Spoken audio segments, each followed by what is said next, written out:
This is NDTV, and you're watching Classics.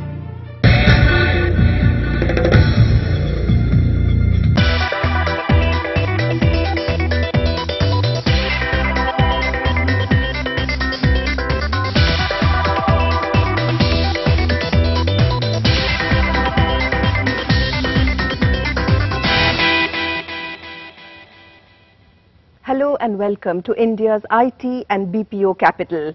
Today we are going to bring you up close to a man who's considered a whiz kid of sorts in the BPO industry, Romi Malhotra, Managing Director of Dell International Services India.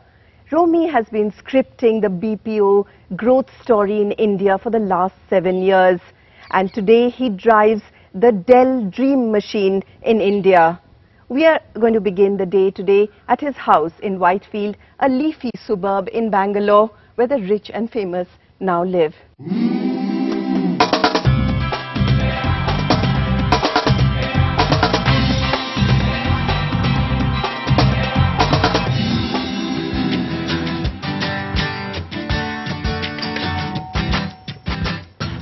Good morning, Romi. Morning, Nupur. How are you?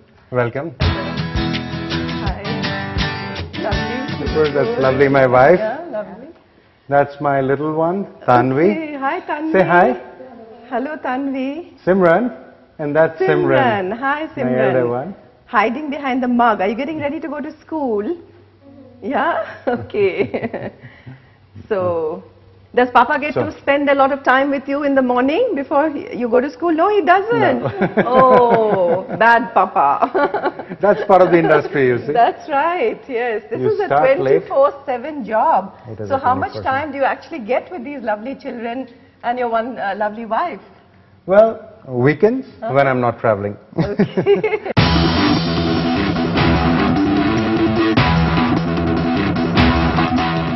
The one thing about this BPO industry is it's a 24/7 job, and people like Romi Malhotra do not get too much time with their family. The one thing that he does manage to do every morning is drop his children to school.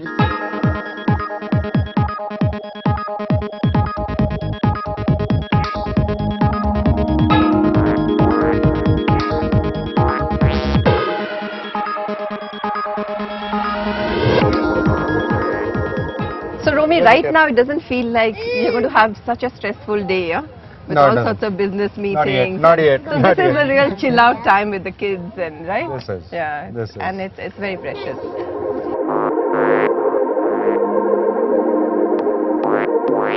So the family bonding over for the morning, and now it's time to get to serious business and at work with lots of meetings in place.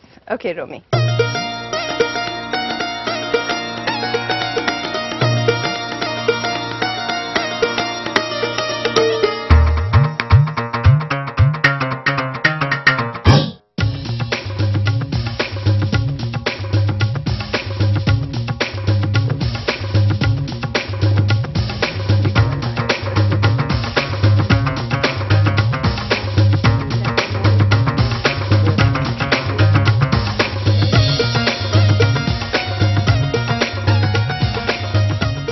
Okay, so we are now off to the Dell premises, and Romi starts his busy day.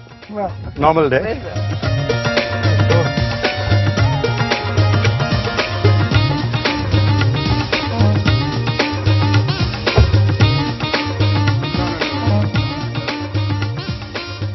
Before joining Dell, Romi was the CEO of Scope International, a subsidiary of the Standard Chartered Bank. And prior to that, he was also with GE Capital, which is another major BPO. So all the experience in the BPO field in the last 7 years. Romi, outsourcing has been a hugely talked about issue, particularly in the last US elections. Are we out of that chapter now? I mean, outsourcing has come to stay. Can we sort of take that as a given? Well, I think there was a rhetoric around outsourcing for some time.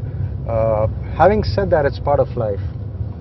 And sometimes you think there was more noise than there was required, because if you look at the global market, even today, India commands less than 2% of the global outsourcing market. So it's not as if, it's kind of become very significant. It's just thanks to our friends in the press that this got a lot of attention, probably a little more than it should have. And there was kind of, maybe it went a little out of control there. Very objectively, what would you give, Dell's operations in India? How much would you rate it, 1:10? Tough question. I think that's a question you should be asking my customers rather than me. But that's why I use the word objectively. Yeah, and that would be the most objective. But I would think we would be somewhere in the 7 to 8 range. Okay. And that's not objective. And you'd open a champagne for that, 7 to 8? No, I'll open a champagne when we are 10.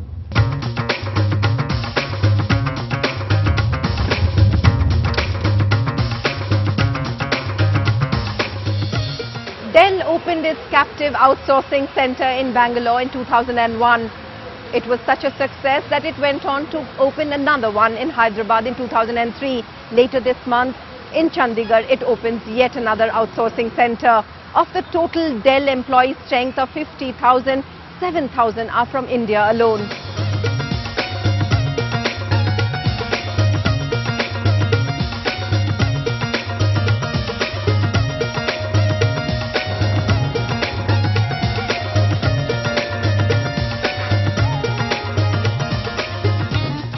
So they've all been working all night here? Well, this is mostly the administrative staff. Administrative, okay. So the size of the BPO industry, it's literally, the growth has been over the last 4 years. What is it at now, and what kind of growth do you see in the next, let's say, 5 years? Well, the last published figures put the size at about $3.5 billion. Yes.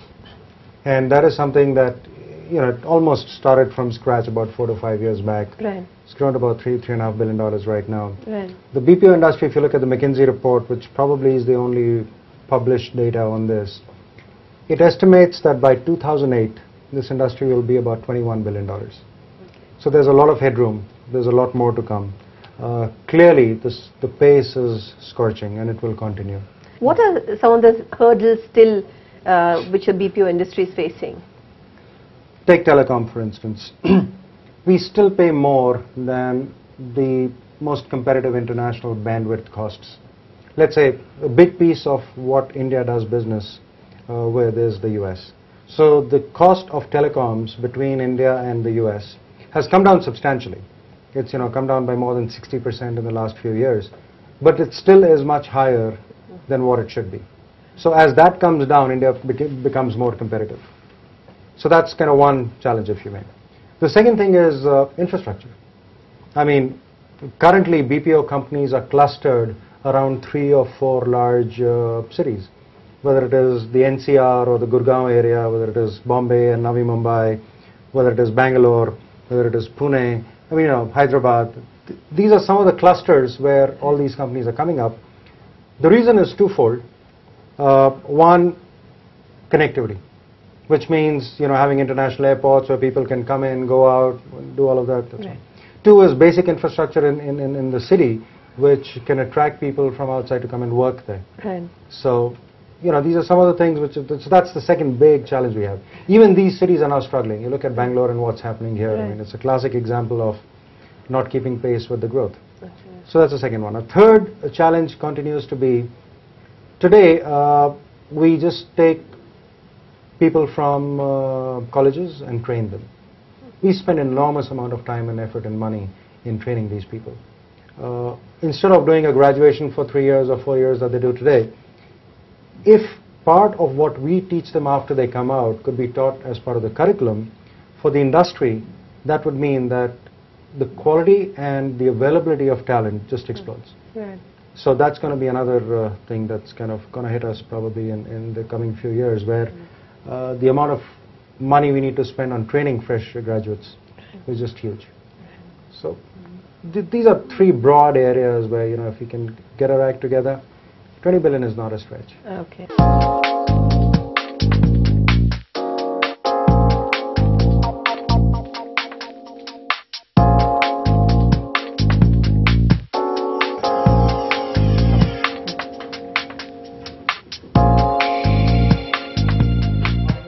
Hi.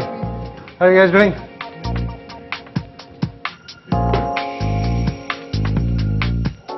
Well, BPOs, of course, are full of American jargon, and this is one of them. This is the brown bag meeting, or the skip level meeting, where Romi is now going to talk to his shop floor people, and he's going to find out what are the problems that they are encountering.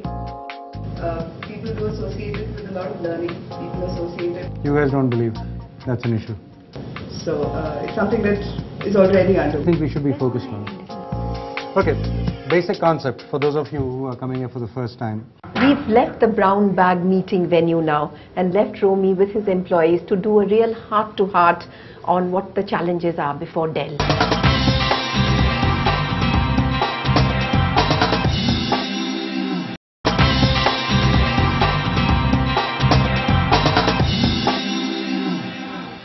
The BPO industry in India today has a turnover of $3.5 billion, quite a significant portion, and it's adding 75,000 jobs to this sector every year. See, this is like, without even touching the other guy, it's making the other guy move, you know. And sometimes you keep running around and this guy's just standing there. So all management practices very much in place in this very competitive BPO industry, right? It's a competitive industry. I wish I could say all practices were in place. No, I think the industry is growing. It's still in its infancy. But as of now, I think there's enough headroom for there are a lot of new startups coming up. There are a lot of new companies experimenting. There are captive BPOs. There are third-party providers. There are, Indian companies getting into this as a new line of business. So there's a lot of activity going on in this space. What you're saying is that political compunctions in the West will not necessarily dictate the business here. I think business compulsions in the West will encourage the business here.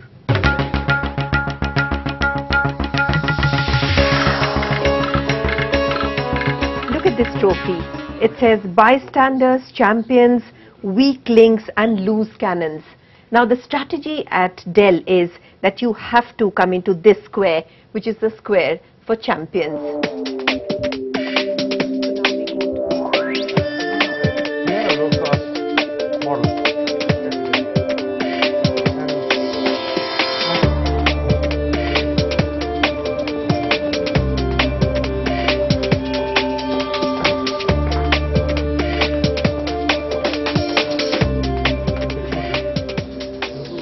Well, essentially what we do is we make sure that all the payments that we get from our different customers are kind of put into the right buckets. Right. Sometimes, some detail is missing, so they don't get lost. Right.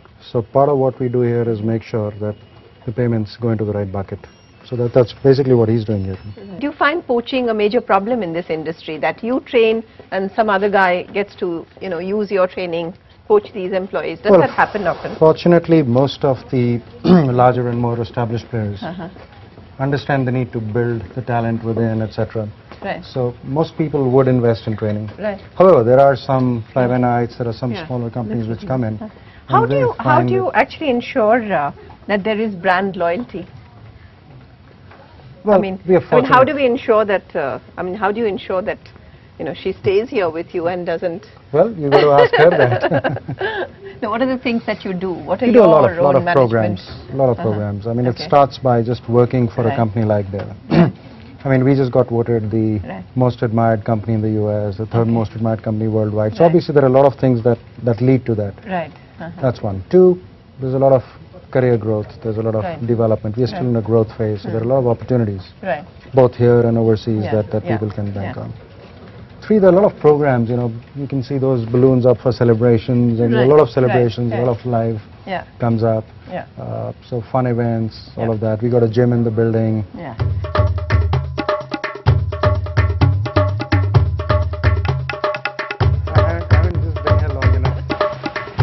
Okay, now I'm leaving the Dell office with Romi, and he's carrying on to a director's meeting at another venue outside the office. Just call you.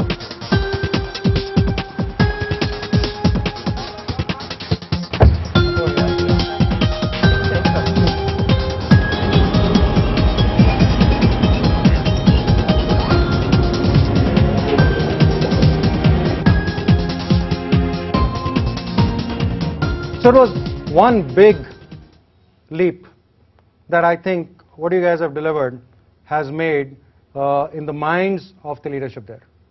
And if you see that, this was from Hamlin, and he was kind of, obviously said how proud he was, and he calls it an amazing story. And those of you who know Hamlin well enough also know that compliments don't come very easy from him. So he means what he says. Romi giving his boys a pat on the back and saying that Austin appreciates what Dell India is doing. Keyword continues to be results. The key is also going to be how do we sustain this.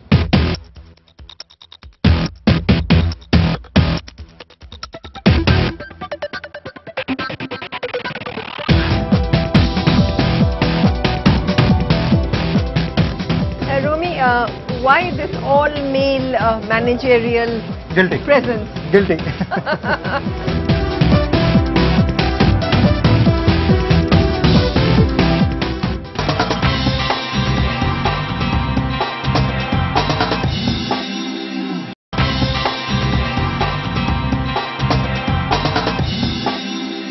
One of the buses that India appears to have missed on the Dell story is the story of manufacturing. Dell would probably have manufactured in India like it does in China and Malaysia if the infrastructure had been in place, infrastructure like ports, airports, and also if PC penetration had looked attractive enough.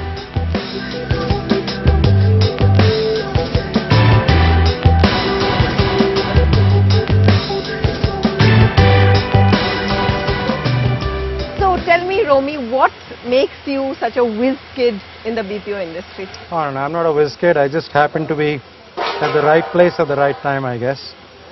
And, you get lucky sometimes. That's a modest way of describing success. But what is it that you've got right on the BPO mantra? And what is that mantra? It's not whether I've got it right. I don't think even I've got it right yet. But the mantra in the BPO industry is really three things.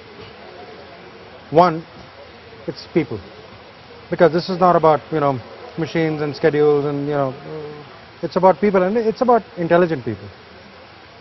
So, and which is not frankly something we haven't seen too many industries here other than maybe software which have kind of focused around that.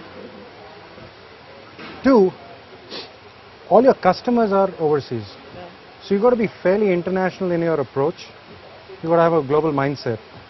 And everything from understanding the cultural nuances to understanding what expectations they have.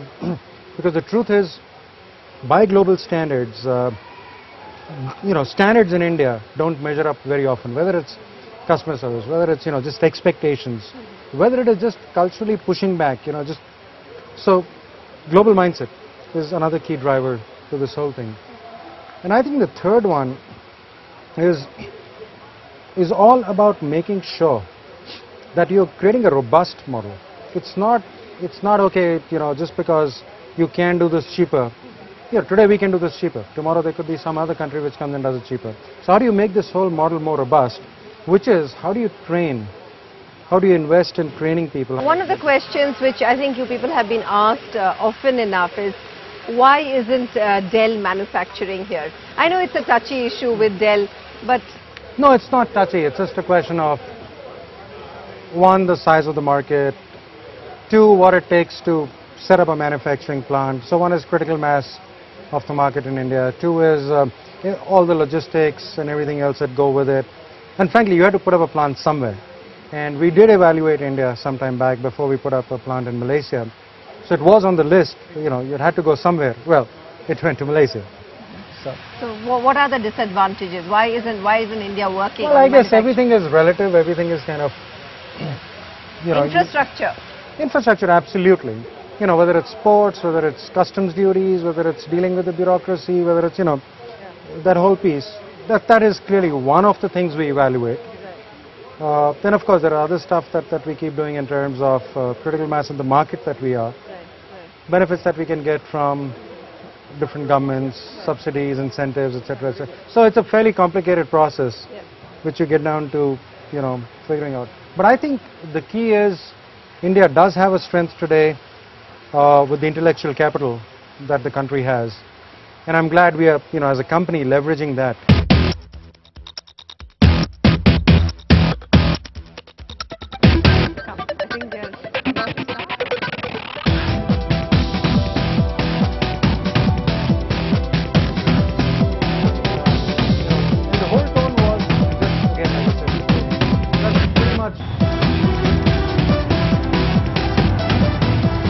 The Dell Directors Marathon is finally over, but the night is still young, and Romi has invited us to join him for a dinner with his team at the Oberoi Hotel, and that's where we are headed now.